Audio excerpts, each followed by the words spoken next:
আজকের রেসিপিতে থাকবে খুবই মজার পটলের দোরমা। পটলের দোরমা বানানো খুবই সহজ, আর যেহেতু এটা পুরে ভরা, গরম ভাতের সাথে খেতে দারুণ লাগবে। পটলের দোরমা বানানোর জন্য এখানে আমি 1/2 কেজি পরিমাণ পটল নিয়েছি। পটলগুলোকে একটা ছুরির সাহায্যে আমি এভাবে আঁচড়ে নিচ্ছি।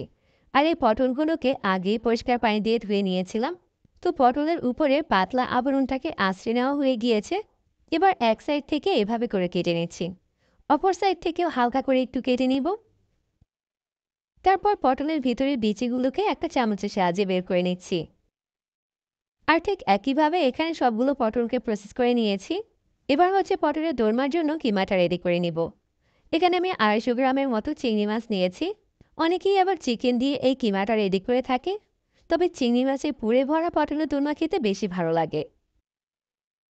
চিংড়ি মাছের কিমাটাকে একটা বাটিতে নিয়ে নিলাম। তারপর এর সাথে দিচ্ছি 1/2 চামচ রসুন বাটা, 1/2 চামচ আদা বাটা, লবণ দিয়ে দিলাম পরিমাণ মতো, 1/2 চামচ দিচ্ছি হলুদ গুঁড়া, আর 1/2 চামচ লাল মরিচের গুঁড়া দিয়ে কিমাটাকে খুব ভালো করে মেখে নিচ্ছি। পটলের দোরমার জন্য কিমাটা এখন রেডি। এখান থেকে পরিমাণ মতো কিমা নিয়ে পটলের ভিতরে ভরে নিচ্ছি। অনেকেই কিমাটাকে আগে থেকে রান্না করে নেয়, তবে যেহেতু পটলগুলোকে ভেজে তারপর রান্না করব, তাই আমার মতে কাঁচা কিমা দিয়ে পটলের দোরমা বানালেই ভালো হয়। এখানে আমি সবগুলো পটলের ভিতরে চিংড়ি মাছের পুরটাকে ভরে নিয়েছি।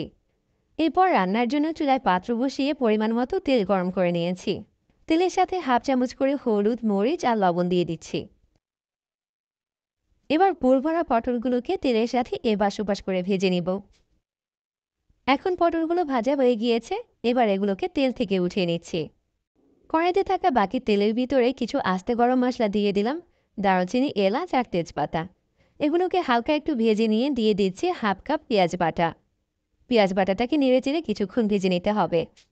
তারপর এখানে দিয়ে দিচ্ছি 1/2 চামচ রসুন বাটা আর 1/2 চামচ আদা বাটা। আদা আর রসুনটাকে পেঁয়াজের সাথে ভেজে নিব কাঁচা ঘ্রাণটা চলে যাওয়া পর্যন্ত। এরপর এখানে দিয়ে দিচ্ছি 1/2 চামচ হলুদ গুঁড়া, 1 চামচ লাল মরিচের গুঁড়া, 1/2 চামচ ধনিয়ার গুঁড়া আর 1/2 চামচ ভাজা জিরার গুঁড়া। লবণ দিয়ে দিলাম পরিমাণ মতো, আর 1/2 কাপ দিয়ে দিচ্ছি নারকেলের দুধ।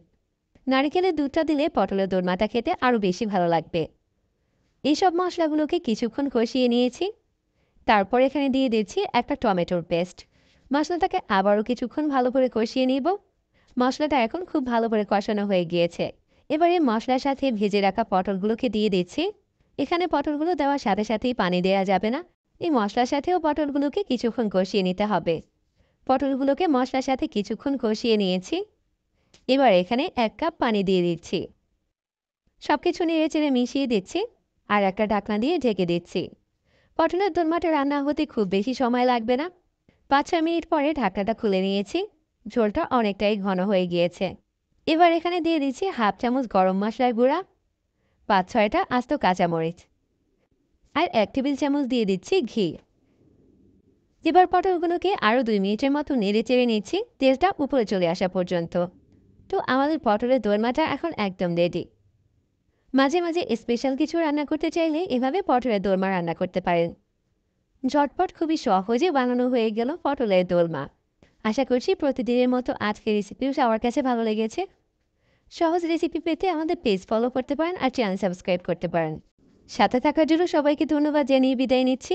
আল্লাহ হাফিজ।